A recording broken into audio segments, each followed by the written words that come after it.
ಎಲ್ರಿಗೂ ನಮಸ್ಕಾರ. Welcome back to my channel. ನಾನು ಪೂಜಾ.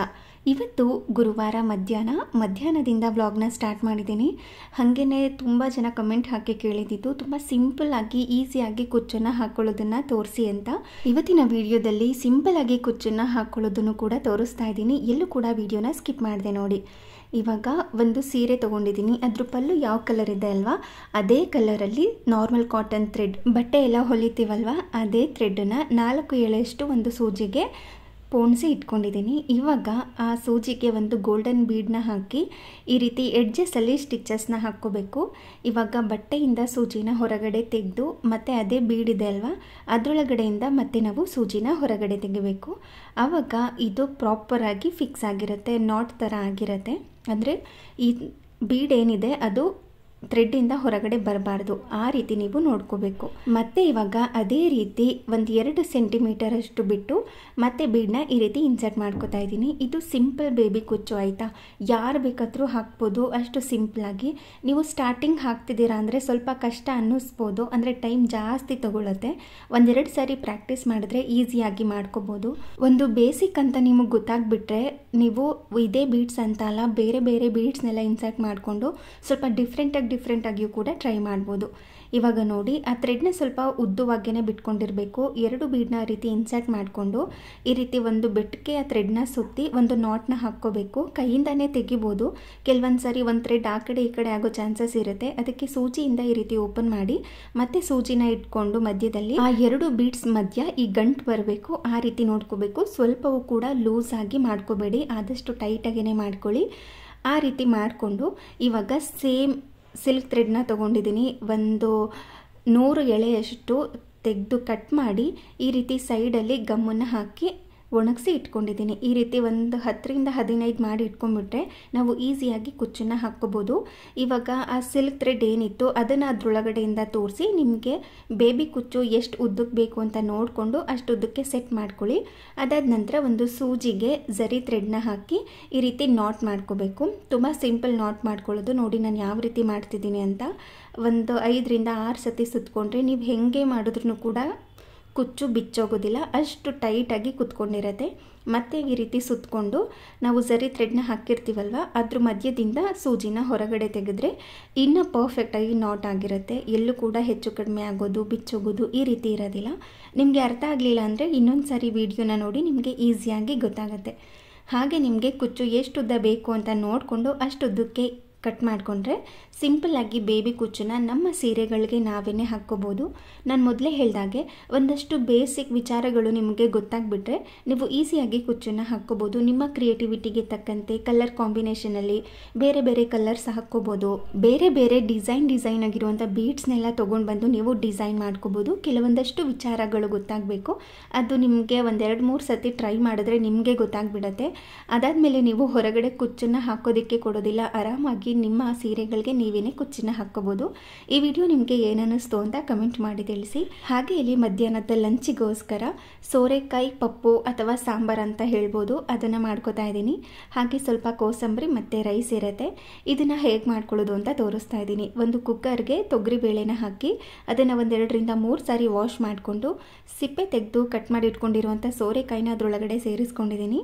ಹಾಗೆಯೇ ಇದಕ್ಕೆ ಸ್ವಲ್ಪ ಈರುಳ್ಳಿ ಟೊಮ್ಯಾಟೊ ಕೂಡ ಬೇಕಾಗುತ್ತೆ. ಇವಾಗ ಬೇಳೆ ತೊಳೆದಿಟ್ಕೊಂಡಿದ್ದೀನಲ್ವ, ಅದಕ್ಕೆ ಸ್ವಲ್ಪ ನೀರನ್ನು ಹಾಕಿ ನೆನೆ ಹಾಕ್ಕೊಂಡಿರ್ತೀನಿ. ಹಾಗೆ ಇದಕ್ಕೆ ಈರುಳ್ಳಿ ಟೊಮ್ಯಾಟೊ, ಸ್ವಲ್ಪ ಕರಿಬೇವಿನ ಸೊಪ್ಪು, ಹಾಗೆಯೇ ಬೆಳ್ಳುಳ್ಳಿನೂ ಕೂಡ ಸಿಪ್ಪೆ ತೆಗೆದು ಸೇರಿಸ್ಕೋಬೇಕು, ಅದನ್ನು ಕೂಡ ಸೇರಿಸ್ಕೋತೀನಿ. ಈ ರೀತಿ ಪಪ್ಪು ಥರ ಮಾಡಿಕೊಂಡ್ರೆ ಸ್ವಲ್ಪ ಗಟ್ಟಿಯಾಗಿ ಮಾಡ್ಕೋಬೇಕಾಗುತ್ತೆ. ಅದಕ್ಕೆ ಅಚ್ಚಕಾರದ ಪುಡಿನ ಹಾಕ್ಕೋಬೇಕು. ಪಪ್ಪುನ ಮಾಡಿಕೊಂಡ್ರೆ ನೀವು ಇದೇ ಥರ ಎಲ್ಲ ಹಾಕಿ ಸಾಂಬಾರು ಪುಡಿನ ಹಾಕ್ಕೊಂಡ್ರೆ ಸೋರೆಕಾಯಿ ಸಾಂಬಾರು ಆಗುತ್ತೆ. ಅದೇ ನೀವು ಅಚ್ಚಕಾರದ ಪುಡಿ, ಅರಿಶಿನ ಪುಡಿನ ಹಾಕಿ ಮಿಕ್ಸ್ ಮಾಡಿಕೊಂಡ್ರೆ ಸೋರೆಕಾಯಿ ಪಪ್ಪು ಆಗುತ್ತೆ. ಬೇಕಿದ್ರೆ ಒಂದು ಸಾರಿ ಟ್ರೈ ಮಾಡಿ. ಇವಾಗ ಟೊಮ್ಯಾಟೊ ಮತ್ತು ಈರುಳ್ಳಿನ ಈ ರೀತಿ ಮೀಡಿಯಮ್ ಆಗಿನೇ ಕಟ್ ಮಾಡಿ ಸೇರಿಸ್ಕೊತಾ ಇದ್ದೀನಿ. ಒಂದೇ ಸಾರಿ ಸೇರಿಸ್ಕೊಂಡ್ಬಿಟ್ರೆ ಎಲ್ಲವೂ ಕೂಡ ಚೆನ್ನಾಗಿ ಬೆಂದು ಹೊಂದ್ಕೊಳ್ಳುತ್ತೆ, ಆವಾಗ ಟೇಸ್ಟ್ ತುಂಬಾ ಚೆನ್ನಾಗಿರುತ್ತೆ. ಹಾಗೆಯೇ ಇಲ್ಲಿ 2 ಹಸಿಮೆಣಸಿನ್ಕಾಯಿನ ಸಣ್ಣದಾಗಿ ಕಟ್ ಮಾಡಿಕೊಂಡು ಸೇರಿಸ್ಕೊತಾ ಇದ್ದೀನಿ. ಅದಾದ ನಂತರ ಇದಕ್ಕೆ ಸ್ವಲ್ಪ ಕರಿಬೇವಿನ ಸೊಪ್ಪನ್ನು ಹಾಕಿ ನಂತರ ಸ್ವಲ್ಪ ಕೊತ್ತಂಬರಿ ಸೊಪ್ಪನ್ನು ಕೂಡ ಕಟ್ ಮಾಡಿಕೊಂಡು ಸೇರಿಸ್ಕೊತೀನಿ, ಅಂದರೆ ಕೊನೆಯಲ್ಲಿ ಹಾಕ್ಕೋತೀನಿ. ಹಾಗೆಯೇ ಸ್ವಲ್ಪ ಕೋಸಂಬರಿಗೂ ಕೂಡ ಕೊತ್ತಂಬರಿ ಸೊಪ್ಪು ಬೇಕು, ಅದನ್ನು ಕೂಡ ಒಟ್ಟಿಗೆ ಕಟ್ ಮಾಡಿ ಎತ್ತಿಟ್ಕೊಂಡಿದ್ದೀನಿ. ನಂತರ ಬೇಯೋದಕ್ಕೆ ಸ್ವಲ್ಪ ಜೀರಿಗೆನ ಹಾಕಿ ನಾನು ಮೊದಲೇ ಹೇಳಿದಾಗೆ ಸ್ವಲ್ಪ ಅರಿಶಿನ ಪುಡಿನ ಸೇರಿಸ್ಕೊತೀನಿ. ಕೊನೆಯಲ್ಲಿ ಅಚ್ಕಾರದ ಪುಡಿನ ಹಾಕ್ಕೊಂಡ್ರೆ ಸಾಕಾಗುತ್ತೆ. ಈ ಹಂತದಲ್ಲಿ ಸೇರಿಸ್ಕೊಳ್ಳೋ ಅಗತ್ಯ ಏನೂ ಇಲ್ಲ. ಆದಷ್ಟು ಈ ಸೋರೆಕಾಯಿ ಏನಿದೆ ಮತ್ತು ಈರುಳ್ಳಿ, ಟೊಮೆಟೊ ಎಲ್ಲನೂ ಮೀಡಿಯಮ್ ಆಗಿ ಕಟ್ ಮಾಡಿ ಸೇರಿಸ್ಕೊಂಡ್ರೆ ಬೆಂದಾಗ ಚೆನ್ನಾಗಿ ಹೊಂದ್ಕೊಳ್ಳುತ್ತೆ. ತುಂಬ ದಪ್ಪದಾಗಿ ಕಟ್ ಮಾಡ್ಕೊಂಡು ಸೇರಿಸ್ಕೋಬೇಡಿ. ಹಾಗೆ ಸ್ವಲ್ಪ ಬೆಳ್ಳುಳ್ಳಿನ ಸಿಪ್ಪೆ ತೆಗೆದು ಸೇರಿಸಿ, ಇನ್ನೊಂದು ಸ್ವಲ್ಪ ಬೆಳ್ಳುಳ್ಳಿನ ಒಗ್ಗರಣೆಗೆ ಅಂತ ಈ ರೀತಿ ಸಿಪ್ಪೆ ಸಮೇತನೇ ಕ್ರಷ್ ಮಾಡಿ ಎತ್ತಿಟ್ಕೊಂಡಿದ್ದೀನಿ. ಇವಾಗ ಈ ಪಪ್ಪು ಮಾಡ್ಕೊಳ್ಳೋದಕ್ಕೆ ಒಂದು ಕುಕ್ಕರ್ಗೆಲ್ಲ ಹಾಕಿ ಇಟ್ಕೊಂಡಿದ್ವಿ ಅಲ್ವಾ, ಅದನ್ನೆಲ್ಲ ಚೆನ್ನಾಗಿ ಮಿಕ್ಸ್ ಮಾಡಿಕೊಂಡು ಒಂದು ಕುಕ್ಕರ್ ಲಿಡ್ನ ಕ್ಲೋಸ್ ಮಾಡಿ ಹಾಗೆ 2ರಿಂದ 3 ವಿಷಲಷ್ಟು ಕೂಗಿಸ್ಕೋಬೇಕು. ಹಾಕಿರುವಂಥ ಬೇಳೆ ತರಕಾರಿ ಎಲ್ಲ ತುಂಬ ಚೆನ್ನಾಗಿ ಬೆಂದಿರಬೇಕು, ಅಲ್ಲಿ ತನಕ ಅದನ್ನು ಕೂಗಿಸ್ಕೋಬೇಕಾಗತ್ತೆ. ಇನ್ನು ಕೋಸಂಬರಿ ಮಾಡ್ಕೊಳ್ಳೋದಕ್ಕೆ ರೆಡಿ ಮಾಡ್ಕೋತಾ ಇದ್ದೀನಿ. ಬೆಳಗ್ಗೆನೇ ಕೋಸಂಬರಿ ಮಾಡ್ಕೋಬೇಕು ಅಂತ ಹೆಸರು ಬೇಳೆನ ಚೆನ್ನಾಗಿ ತೊಳೆದು ನೆನೆಸಿಟ್ಕೊಂಡಿದ್ದೆ. ಮಧ್ಯಾಹ್ನ ಅಷ್ಟರಲ್ಲಿ ತುಂಬ ಚೆನ್ನಾಗಿ ನೆಂದಿರುತ್ತೆ. ಕೋಸಂಬರಿ ಮಾಡ್ಕೊಳ್ಳೋದಕ್ಕೆ ಹೆಸರು ಬೇಳೆನ 1-2 ಗಂಟೆ ನೆನೆಸ್ಕೊಂಡ್ರೂ ಕೂಡ ಸಾಕಾಗುತ್ತೆ, ಇಲ್ಲಾಂದರೆ 1 ಅವರ್ ನೆನೆಸ್ಕೊಂಡ್ರೂ ಕೂಡ ಸಾಕಾಗುತ್ತೆ. ಬೇಗ ನೆನೆಯುತ್ತೆ ಅದು. ಆ ನೀರನ್ನೆಲ್ಲ ಶೋಧಿಸ್ಕೊಂಡು ಇವಾಗ ಇದಕ್ಕೆ ಬೇಕಾಗಿರುವಂಥ ಕ್ಯಾರೆಟ್ ಮತ್ತು ಈ ಸೌತೆಕಾಯಿನೆಲ್ಲ ಕಟ್ ಮಾಡ್ಕೋತಾ ಇದ್ದೀನಿ.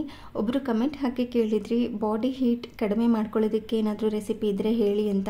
ಇದಕ್ಕಿಂತ ಒಳ್ಳೆ ರೆಸಿಪಿ ಬೇಕಾ? ಈ ಹೆಸರು ಕಾಳು ಮತ್ತು ಈ ಹೆಸರು ಬೇಳೆ ಎಲ್ಲ ಇದೆ ಅಲ್ವಾ, ಅದೆಲ್ಲ ಬಾಡಿಗೆ ತಂಪು ಕೊಡುತ್ತೆ. ಆದಷ್ಟು ವಾರಕ್ಕೆ 1 ಸತಿ ಅಥವಾ 2 ಸಾರಿ ಆದ್ರೂ ಈ ಥರ ಕೋಸಂಬರಿ ಇಲ್ಲ ಅಂತ ಅಂದರೆ ಹೆಸರು ಬೇಳೆ ಪಾಯಸ ಈ ಥರ ಎಲ್ಲ ಮಾಡ್ಕೊಂಡು ತಿಂದರೆ ಬಾಡಿ ಹೀಟ್ ಕಡಿಮೆ ಆಗುತ್ತೆ. ಇವಾಗ ಸೌತೆಕಾಯಿನ ಸಣ್ಣದಾಗಿ ಕಟ್ ಮಾಡಿಕೊಂಡು ಕ್ಯಾರೆಟ್ನು ಕೂಡ ತುರಿದು ಇಟ್ಕೊಂಡಿದ್ದೀನಿ. ಹಾಗೆಯೇ ಸ್ವಲ್ಪ ತೆಂಗಿನಕಾಯಿನೂ ಕೂಡ ತುರಿದು ಎತ್ತಿಟ್ಕೊತಾ ಇದ್ದೀನಿ. ಆಲ್ರೆಡಿ ಕೊತ್ತಂಬರಿ ಸೊಪ್ಪನ್ನೆಲ್ಲ ಕಟ್ ಮಾಡಿ ಎತ್ತಿಟ್ಕೊಂಡಿದ್ದೆ.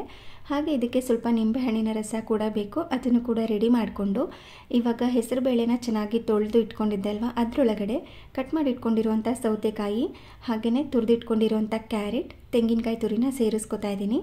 ಹಾಗೆ ಇದಕ್ಕೆ ರುಚಿಗೆ ತಕ್ಕಷ್ಟು ಉಪ್ಪು, ಸ್ವಲ್ಪ ಹಿಂಗನ್ನು ಕೂಡ ಸೇರಿಸ್ಕೊತೀನಿ. ಒಗ್ಗರಣೆಗೆ ಹಿಂಗನ್ನು ಹಾಕ್ಕೋಬೋದು, ಈ ಹಂತದಲ್ಲಿ ಹಾಕ್ಕೊಂಡ್ರೆ ಇನ್ನೂ ಚೆನ್ನಾಗಿರುತ್ತೆ.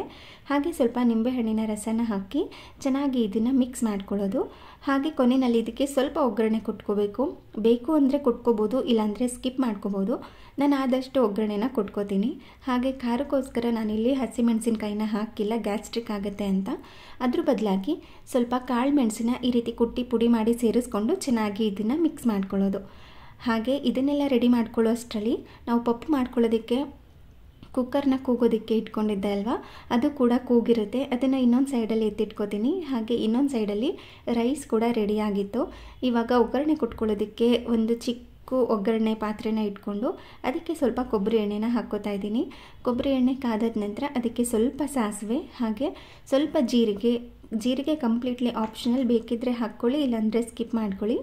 ಹಾಗೆ ಇಲ್ಲಿ ಸ್ವಲ್ಪ ಕರಿಬೇವಿನ ಸೊಪ್ಪು, ಒಣಗಿರುವಂಥ ಮೆಣಸಿನಕಾಯಿನ ಹಾಕಿ ಒಗ್ಗರಣೆನ ಇದರೊಳಗಡೆ ಸೇರಿಸ್ಕೊಳ್ಳೋದು.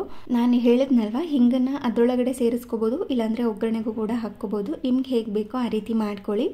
ಇವಾಗ ಒಗ್ಗರಣೆನ ಹಾಕಿದ ಮೇಲೆ ಚೆನ್ನಾಗಿ ಅದನ್ನು ಮಿಕ್ಸ್ ಮಾಡಿ ಕೊನೆಯಲ್ಲಿ ಸ್ವಲ್ಪ ಸಣ್ಣದಾಗಿ ಕಟ್ ಮಾಡಿ ಇಟ್ಕೊಂಡಿರುವಂಥ ಕೊತ್ತಂಬರಿ ಸೊಪ್ಪನ್ನು ಹಾಕಿ ಮಿಕ್ಸ್ ಮಾಡಿಕೊಂಡ್ರೆ ತುಂಬಾ ಸಿಂಪಲ್ಲಾಗಿ ಹಾಗೆ ಹೆಲ್ದಿಯಾಗಿರೋಂತಹ ಕೋಸಂಬರಿ ರೆಡಿಯಾಗಿರುತ್ತೆ. ವಾರಕ್ಕೆ 1 ಸಾರಿ ಅಥವಾ 2 ಸಾರಿ ಆದ್ರೂ ಈ ರೀತಿ ಕೋಸಂಬರಿನ ಮಾಡ್ತಾನೆ ಇರ್ತೀನಿ. ತುಂಬಾ ಒಳ್ಳೆಯದು, ನೀವು ಕೂಡ ಟ್ರೈ ಮಾಡಿ.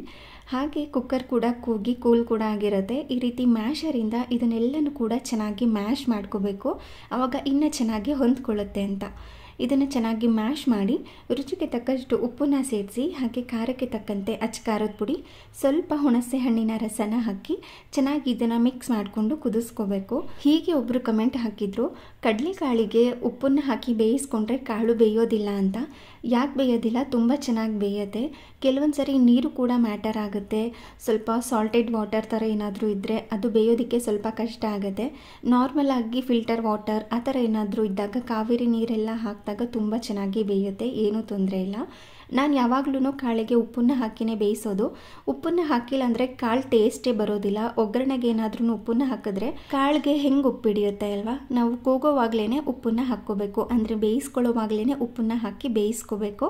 ನೀವು 2 ವಿಷಲಷ್ಟು ಕೂಗಿಸ್ಕೊತಾ ಇದ್ದರೆ ಇನ್ನೊಂದು 2 ವಿಷಲಷ್ಟು ಕೂಗಿಸ್ಕೊಳ್ಳಿ, ಆವಾಗ ಕಾಳು ತುಂಬ ಚೆನ್ನಾಗಿ ಬೇಯುತ್ತೆ. ಇವಾಗ ಈ ಪಪ್ಪುಗೆ ಒಗ್ಗರಣೆ ಕೊಟ್ಕೊಳ್ಳೋದಕ್ಕೆ ಕೋಸಂಬರಿಗೆ ಒಗ್ಗರಣೆ ಕೊಟ್ಕೊಂಡಿದ್ದೆ ಅಲ್ವಾ, ಅದೇ ಪಾತ್ರೆನೇ ಇಟ್ಕೊಂಡಿದ್ದೆ. ಅದಕ್ಕೆ ಸ್ವಲ್ಪ ಎಣ್ಣೆ, ಅದು ಕಾದಾದ ನಂತರ ಸಾಸಿವೆ, ಕ್ರಷ್ ಮಾಡಿ ಇಟ್ಕೊಂಡಿರುವಂಥ ಬೆಳ್ಳುಳ್ಳಿ, ಒಣಗಿರುವಂಥ ಮೆಣಸಿನಕಾಯಿ, ಕರಿಬೇವಿನ ಸೊಪ್ಪು, ಸ್ವಲ್ಪ ಹಿಂಗನ್ನು ಹಾಕಿ ಒಗ್ಗರಣೆ ಕೊಟ್ಕೊಂಡು ಈ ಕುದೀತಾ ಇರುವಂಥ ಪಪ್ಪು ಒಳಗಡೆ ಸೇರಿಸಿ ಕೊನೆಯಲ್ಲಿ ಸ್ವಲ್ಪ ಕೊತ್ತಂಬರಿ ಸೊಪ್ಪನ್ನು ಹಾಕಿ ಮಿಕ್ಸ್ ಮಾಡಿಕೊಂಡ್ರೆ ಟೇಸ್ಟಿಯಾಗಿರುವಂಥ ಸೋರೆಕಾಯಿ ಪಪ್ಪು ರೆಡಿಯಾಗಿರುತ್ತೆ. ಬಿಸಿ ಬಿಸಿ ಅನ್ನಕ್ಕೆ ಈ ಪಪ್ಪು, ಅದ್ರ ಮೇಲೆ ಸ್ವಲ್ಪ ತುಪ್ಪ, ತುಂಬಾ ಟೇಸ್ಟಿಯಾಗಿರುತ್ತೆ. ಒಂದ್ಸರಿ ಟ್ರೈ ಮಾಡಿ. ಇವತ್ತಿನ ಲಂಚ್ ಏನೇನು ಅಂತ ನೋಡೋಣ. ಅನ್ಪಾಲಿಶ್ ರೈಸಿಂದ ಅನ್ನನ ಮಾಡಿದ್ದೆ. ಹಾಗೆಯೇ ಇಲ್ಲಿ ಸೋರೆಕಾಯಿ ಪಪ್ಪು, ಕೋಸಂಬರಿ, ಸ್ವಲ್ಪ ನೆಂಚ್ಕೊಳ್ಳೋಕ್ಕೆ ಮಿಕ್ಸರ್, ಹಾಗೆ ಮಾವಿನಕಾಯಿ, ಉಪ್ಪಿನಕಾಯಿ, ಸ್ವಲ್ಪ ಡ್ರೈ ಫ್ರೂಟ್ಸ್, ಲಡ್ಡು, ಹಾಗೆ ಬಾಳೆಹಣ್ಣು. ಇವತ್ತು ಸ್ವಲ್ಪ ಶೀತ ಥರ ಇತ್ತು, ಅಂದರೆ ಮಳೆ ಎಲ್ಲ ಬರ್ತಾಯಿತ್ತು, ಮೋಡ ಕೂಡ ಇತ್ತಲ್ವ, ಹಾಗಾಗಿ ಮಜ್ಜಿಗೆನ ಸ್ಕಿಪ್ ಮಾಡ್ಕೊಂಡಿದ್ದೀನಿ. ಇದಾಗಿತ್ತು ಇವತ್ತಿನ ವಿಡಿಯೋ. ಈ ವಿಡಿಯೋ ನಿಮಗೆ ಸ್ವಲ್ಪನಾದರೂ ಇಷ್ಟ ಆಗಿದ್ರೆ, ಯೂಸ್ಫುಲ್ ಅನಿಸಿದ್ರೆ ಪ್ಲೀಸ್ ಒಂದು ಲೈಕ್ ಮಾಡಿ, ಹಾಗೆ ನಿಮ್ಮ ಫ್ರೆಂಡ್ಸ್ ಆ್ಯಂಡ್ ಫ್ಯಾಮಿಲಿಗೆಲ್ಲ ಶೇರ್ ಮಾಡಿ.